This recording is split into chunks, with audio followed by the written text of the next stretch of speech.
It's time for a Life in Surround review of The Year of the Cat. Alright, so we have Al Stewart, Year of the Cat Deluxe, from Esoteric Records, and this is, I believe, the same company that has done the Bebop Deluxe sets. This certainly is the same size and has a lot of the same sorts of features. So let's just go with that. And yeah, Year of the Cat Deluxe.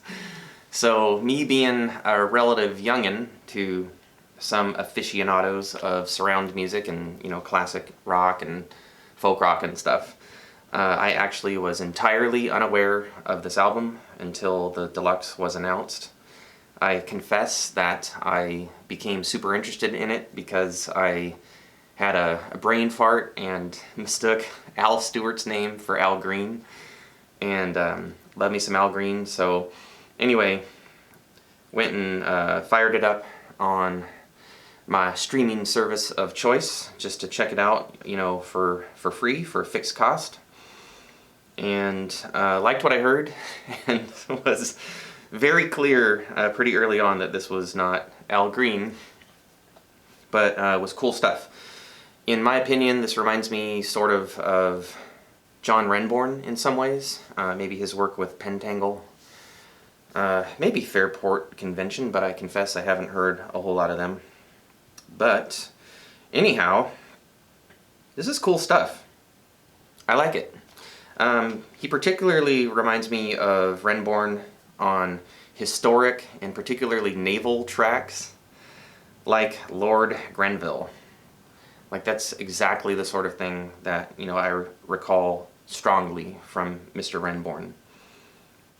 So I basically want to show you what's in the set, or at least tell you about it. I don't want to take too long doing like a traditional unboxing type of thing, but I mean, they replicate the album cover pretty well on the front of the box. And then the back of the box tells you what's up with the 4 discs. And we'll go into all that. Let me see. So the 4 discs. Let's talk packaging for a second. Lots of people, myself included, have received and opened their package to have loose discs, like fall out wherever. In my case, on my dining room table. So it would have been nice if they had made these saw cuts a little deeper, like nuzzle those discs down another ½ inch, or better yet, don't use plastic on cardboard. It's kind of irritating to some people. So I'm not the type that'll go out and get like the plastic protection for the discs, but I mean, I kind of should. Anyhow, the discs were loose. They come in this cardboard, green on one side and beige in the middle holder. You get the original mix remastered. You get 2 CDs worth of a live show, which I haven't heard yet, but the set list looks really good. And you get the DVD. Let's take a look at the DVD contents. You get a DTS 9624 5.1 mix. You get a Dolby Digital 4824 5.1 mix. And you get the original mix remastered in 9624 lossless LPCM stereo. And that's all you get. No promo videos, no documentary, none of that kind of thing. Alright? So, bottom line up front about the 5.1, Mr. Alan Parsons did it. He's the original engineer on the project. No, strike that. He's the original producer on the project, though I bet he did have quite a bit to do with the engineering. So I always like it when like original personnel from a classic album are brought back for deluxe editions. I think they have some insight that they bring to the project. You know, perhaps like what the artist would appreciate the most, or, you know, Parsons as the producer can make some of those calls himself, like what he would be dazzled by the most. This is a very, very, very good quad mix, basically.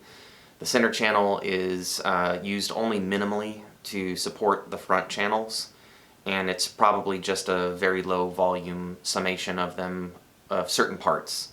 So You can basically mute the center, at least on the portions that I checked out, and not suffer any loss of music. But the fronts contain the main band elements, the lead vocal, bass guitar, drums, and main guitar parts, and the surrounds kind of either house or are visited by just about anything else. Pianos, other keys, guitar overdubs, percussion, some strings, and harmonica. Which brings me to my standout moment on this here DVD is the dual harmonicas. I guess they're harmonious. Dual harmonicas in the surrounds for flying sorcery. It's just wicked awesome.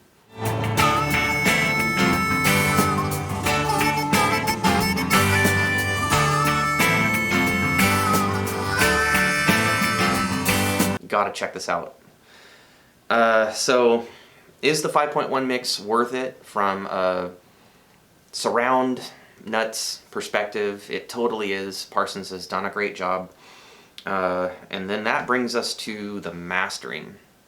I'm already not a fan of using DVD video, mid-90s technology in 2021. Please, please use DVD audio. I guess it's just too expensive to license it or something. Or just Blu-ray or SACD, please. Something lossless. Or give us a lossless download option. In any case, we get what we get. We get a DTS extended 9624 5.1 mix. And then Dolby Digital, like pretty old school, 4824 5.1. The DTS is higher resolution, but I'm here to tell you that at least on my system, the Dolby Digital simply sounds better. You get what I find to be a typical kind of crispiness or sizzling quality to some of the cymbals. But other than that, the mix sounds pleasant to my ears. I was able to even crank it, really get into the album. Everything sounded pretty well balanced and no ear fatigue. Now, in contrast, the DTS overall does sound clearer, but unfortunately, it's edgy and harsh, and I just can't make it through the whole album, even at a significantly lower volume than the Dolby Digital. And the part that suffers is the lead vocal, and in particular on Sand in Your Shoes. And it's goodbye to my lady of the islands. Now, others are also finding the same thing, at least on their systems. I don't know if it's unanimous, but there does seem to at least be a pretty strong contingent of listeners who prefer the Dolby Digital. It's possible that the lack of definition in the Dolby Digital is masking some harsh mastering, like discarding some high frequencies that may be troublesome to some people's ears. And it's also possible that Dave Donnelly mastered this with the Dolby Digital in mind, and then the DTS just is bringing forward some unintended effects. Let's take a quick look at this Spectro Analysis.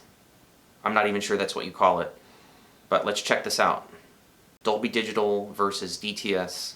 We can see Dolby Digital chopped off right around 20K, and DTS extends way up above that. So maybe those frequencies up there are causing the ear fatigue. In any case, I vote for the Dolby Digital mix, though I wish this were lossless.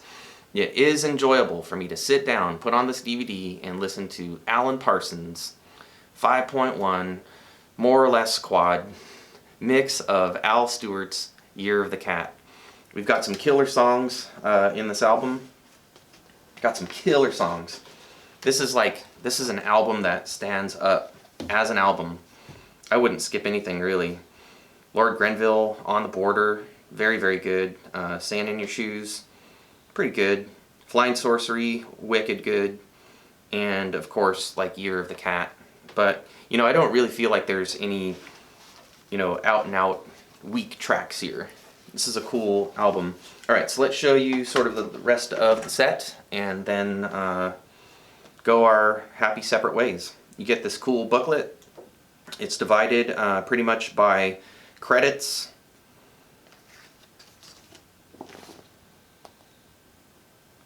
a really good essay. It doesn't take that long to get through it. And I guess my main takeaway is that Al Stewart really doesn't like that saxophone got used on Year of the Cat, even though that is a lot of people's favorite thing about the song.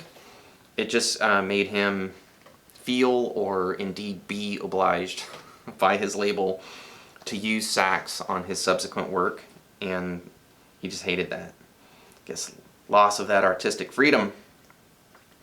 Anyway, you do get like some cool photos every now and then with the essay. I don't want to show you the whole thing. I want you to go buy it. So the Esoteric will do more deluxe sets. He supported Linda Ronstadt. That's cool.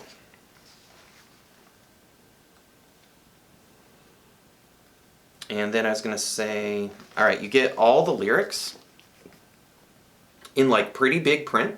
So if your near field vision is going a bit like mine, you can sit and read these lyrics. I think Al Stewart is a very impressive lyricist. So I think this is a really cool feature that you can put on Parsons 5.1, really it's quad, mix, and take in all the lyrics. It's a very, very enveloping experience.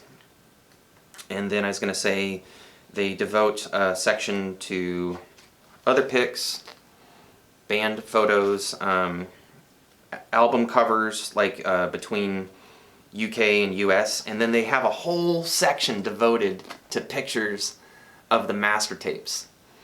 Man, oh man, these are people after my own heart. I love me some master tapes pictures. It's what I live for, really. So this box set, I don't think it was that expensive. I think maybe it was around $40 where I got it. And like I said, you get like the albums and the singles and stuff. Alright, and then the other things that come in the set, less consequential for me. You get 4 postcards that, you know, have some of the album art. So woohoo. You get a poster. I guess this would have gone up in record stores or something at the time. And then my unofficial favorite piece of swag from any deluxe or like surround release, the hype sticker. Yes, I save my hype stickers. Always have, always will. Alright, so that's been another Life in Surround review. Al Stewart's Year of the Cat. Thumbs up, even without hearing the live show. I'll hear it at least once. Love that sort of thing. I think the price is pretty reasonable for the features that you get. Esoteric, if you ever watch this, please go lossless with your surround codecs. I would appreciate it, as would many, many other fans, viewers of this channel, viewers not of this channel. So hey, if you enjoyed this video, don't forget, thumbs up, share the video, leave comments below, subscribe if you haven't, ring the notification bell if you haven't. All of that helps the health of this channel. I appreciate it. And until next time, happy listening and live life in surround.